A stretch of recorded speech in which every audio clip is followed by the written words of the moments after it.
Guys, today I'm going to be taking apart the brakes on the front of my 64 F100. It's four-wheel drive. There's a couple things you need to know on these old trucks if they're original. Typically the holes in your drum are the same size holes as the hub, so these shoulders stick through the hub, and it was actually pressed together. Your hub and drum, or the old rotors were the same way.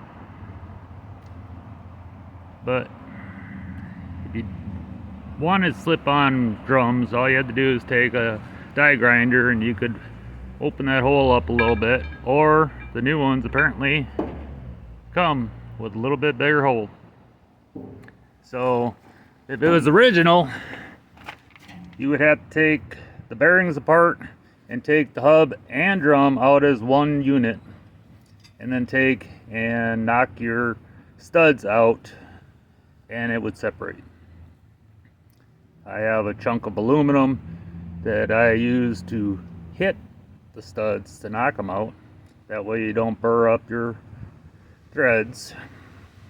And that's how I used to do it. And then when you put it back together, you use your old drum upside down, put the new drum on top of it, and then stick your hub in, and then slip your studs in, and you take an air hammer and you drive your studs in, which would lock your hub and your drum back together. But my new ones are slip-ons, and my old ones apparently were from some other vehicle that he chopped the center out of, and looks like wallered out the freaking holes, so it just slides off.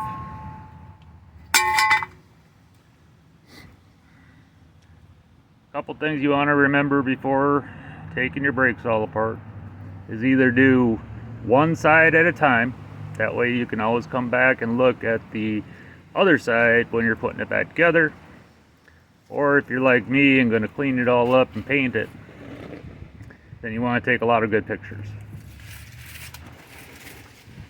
The other thing you notice is that one shoe has more than the other one, more shoe on it. The shorter shoe is your primary, and the longer shoe is your secondary.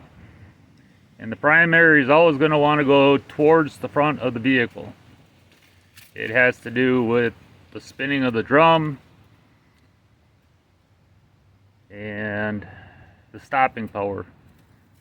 Reverse, they're not too worried about it because you're not going very fast. But if you're going 70 or 80 miles an hour, you need the most stopping power you can get.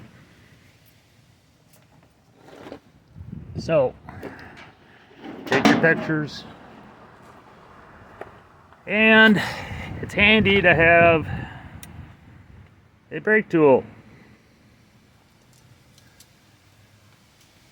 because this is how it works. You stick it in there and you turn it, and it pops your spring right off. And then you use the other end when you want to put it back together. It has a little divot in there. So then you hook your shoe or your spring, put the little divot on the thing,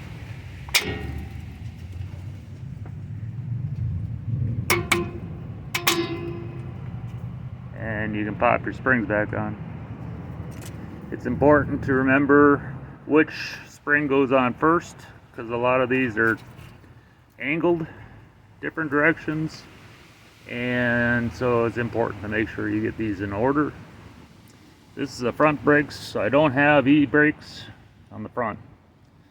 If you're working on the back, you're going to have an arm that comes down for your e-brake and a strut that goes across underneath your wheel cylinder with a spring on it. That's the only difference between front and rear drum brakes.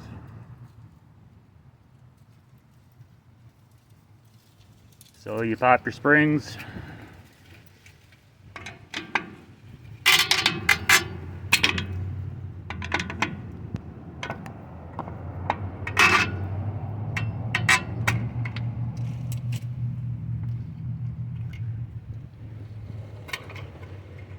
And you want to remember which spring went on what side. And then you just take these off. And all that is a little thing with a slot and 2 divots. So when it's sitting there, in there, it's sitting across on the 2 divots. So you put your hand on the back of the backing plate to hold your pin, and you push this in and turn it a quarter turn, and then it'll come right out that slot. So then once you take your springs off, you can take this thing right out. It's going to have a spring that goes across the bottom and an adjuster here. And that's the other thing. If your drums have a big ledge in here, you have to back that adjuster off. There's a hole in the backing plate to stick a screwdriver in, and then you turn this wheel until the shoes come together, and then you can take your drum off. So that's how you take your brakes apart. We'll do a video of when it's cleaned up of putting it all back together.